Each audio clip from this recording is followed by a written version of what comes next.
कि बकरीद के दिन पूरे रोड पे जाम हो जाए और हत्याएं हो रही हो, खून की नदियां बह रही हो। This is not a culture. ये हमारा भारत है, ये राम की भूमि है, कृष्ण की भूमि है। यहां हम गाय को पूजते हैं, आप समझिए। यहां हम चींटी को आटा खिलाते हैं कि कोई भी खुले में या हिंदू मोहल्लों में इस तरह की कुर्बानी नहीं होनी चाहिए। अगर हुई तो ठीक नहीं होगा। सीधी सीधी इसको आप धमकी समझ लीजिए। या हमारे यहां पशुवध का कोई भी परंपरा नहीं है। इनको पशुवध की परंपरा को निभाना है तो इनको उसी अफगानिस्तान और पाकिस्तान में जाना पड़ेगा। साथियों, कल हमारे देश में बकरीद है।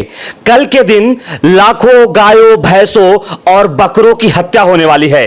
इस विषय पर बातचीत करने के लिए हिंदू आर्मी चीफ सुशील तिवारी जी मेरे साथ हैं। तो किस तरीके से आप कल के दिन मुसलमान भाइयों को हमारे माध्यम से बधाई देना चाहेंगे? अभी दिल्ली से जो 8 अगस्त को हम लोग का कार्यक्रम है, उसके संयोजक पिंकी चौधरी जी ने साफ साफ ये देश के हिंदुओं को संदेश दिया है कि बकरीद पर, और उनका साथ हिंदू आर्मी भी दे रही है, क्योंकि हम लोग हिंदू आर्मी, हिंदू रक्षा दल कहीं अलग नहीं है।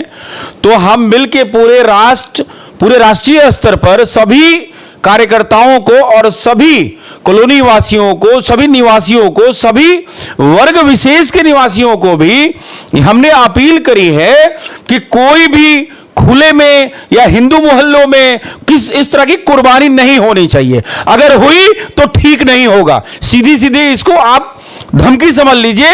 अगर आप बगल में पुलिस थाना है तो वहां कंप्लेन करिए। साफ साफ ये केंद्र सरकार का भी, राज्य सरकारों का भी आदेश है कि खुले में या हिंदू मोहल्लों में, हिंदू बहुल्य क्षेत्र में जहां सनातनी रहते हैं, वहां पे इस तरह का कृत्य बिल्कुल ही ये जो समुदाय के लोग हैं जो बकरीद मनाते हैं वो ना करें।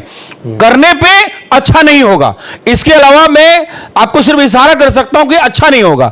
और इसी के साथ सभी कार्यकर्ताओं को या जितने भी हमारे सनातनी भाई हैं, मोहल्लेवासी हैं, निवासी हैं, उनको भी निवेदन है कि अगर आपके अगल बगल में हो रहा हो तो एक हेल्पलाइन नंबर जारी हुआ है हम लोगों की साइट पे, उस पे आप कंप्लेन करें। कोने कोने में हिंदू आर्मी, हिंदू रक्षा दल, सेव इंडिया फाउंडेशन, जितने भी संगठन हिंदू संगठन हैं, उनके कार्यकर्ता तक कंप्लेंट पहुंचाइए। हिंदू आर्मी का एक अभियान है कि जितने भी बेजुबान जानवर या पशु, उनकी हत्या नहीं होनी चाहिए। कल तो लाखों बेजुबान कटने वाले, उसे आप कैसे देखते हैं? देखिए, ऐसे हम देखते हैं कि हर काल में राक्षस राज था। जब भगवान राम, जब रावण का रावण आक्रांता ही समझिए, आज का आक्रांता था। रावण का विनाशकारी पद्धतियां जब विधि बढ़ती चली गई तो भगवान विष्णु को भगवान राम के रूप में अवतार लेना पड़ा। तो कहीं ना कहीं आज के डेट में उनको भी 14 वर्ष का वनवास हुआ और 14 वर्ष में सारा कालखंड का आपने रामायण देखी होगी, पढ़ी होगी, सुनी होगी।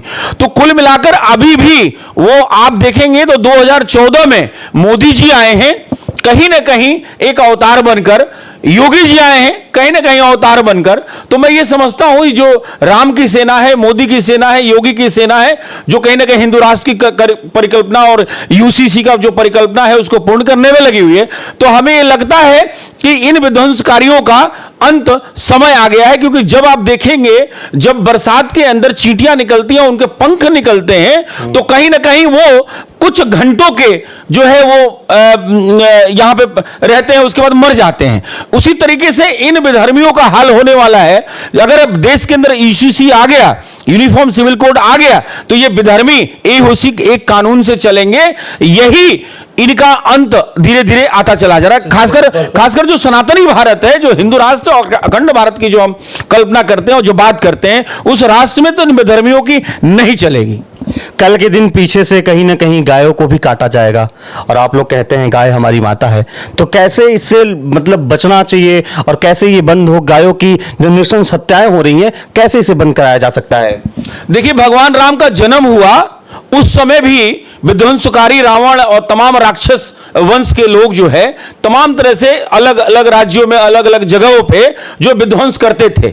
आज तो गाय काटी जा रही हैं, उस समय तो इंसान ही काट दिया जाता था और वही हाल आज के डेट में है। तो नेचुरल सी बात है कि ये कई हजारों वर्ष का या यूं कहिए कि 870 वर्षों का जो भारत को कब्जा करने की, इस्लामीकरण करने की या विध्वंसकारी नीतियां जो लाई गई, चाहे अंग्रेजों, चाहे मुगल काल द्वारा या कांग्रेस द्वारा, तो मैं ये समझता हूं उसका नाश करने के लिए धीरे धीरे धीरे भगवा का विस्तार हो रहा है। और ये समझता हूं अगर 2024 में फिर से ये मोदी जी रिपीट होते हैं तो मुझे ये और होंगे, ये हमारा आत्मविश्वास है, हमारा प्रयास है, तो मुझे लगता है कि हम उस 14 वर्ष के कालखंड में हम इस रावण रूपी ये जो विध्वंस नीतियां और विध्वंसकारी ये जो विधर्मी हैं, इनका नाश हम कर पाएंगे। आपको क्या लगता है ये गाय काटने वाले लोग क्या इंसानों को भी काट सकते हैं भविष्य में? बिल्कुल काट रहे हैं, क्यों नहीं काट रहे? आज 1 वर्ष हुआ, कन्हैया कुमार को सीधे गला काट नहीं दिया क्या? जाके दर्जी था वो, गला काट नहीं दिया क्या? उसने सिर्फ नुपुर शर्मा का सपोर्ट ही तो किया था और जाके सीधे सीधे गला काट दिया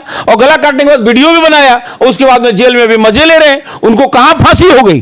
तो नेचुरल सी बात है, आदमी भी कट रहे हैं, देखने की जरूरत है। बंगाल में चले जाइए, बंगाल के अंदर मुमताज बानो, ममता बनर्जी जो है, वहां पे हिंदू किस तरह से प्रताड़ित है। वहां पे अगर आप हिंदुओं के बहन बेटियों के साथ रेप करने के लिए स्पेशली चुनाव होता है और वहां लोग ले जाते हैं। ये मेरा वक्तव्य नहीं है, ये भारतीय जनता पार्टी के महिला मोर्चा की अध्यक्षा का वक्तव्य है। और उसके बाद पुलिस के पास और कंप्लेन करने उसके परिवार के लोग जाते हैं तो पुलिस बोलती है ये कंप्लेन करने आया है और उसको भी, उसकी मां और बाप को भी उठा लिया जाता है। बहुत बोलोगे तो घर जला दिया जाता है। वो आज भी हो रहा है। उसी के लिए जरूरी है यूनिफॉर्म सिविल कोड।